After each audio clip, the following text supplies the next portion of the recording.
have any problem with the idler tensioner, pulley, whatever, on my motorbike, my little 80cc motorbike, but everybody says this works so much better.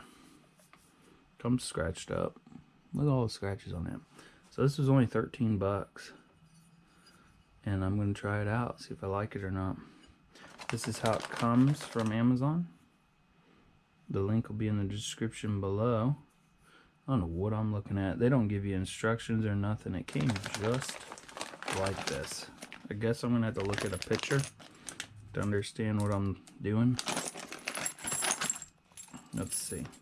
I was worried that the spring wouldn't even be strong enough. Oh man, that spring's strong.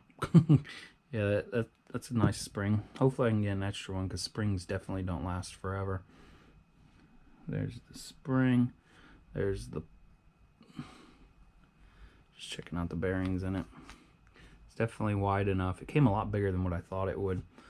I like how deep grooved it is so it doesn't jump track.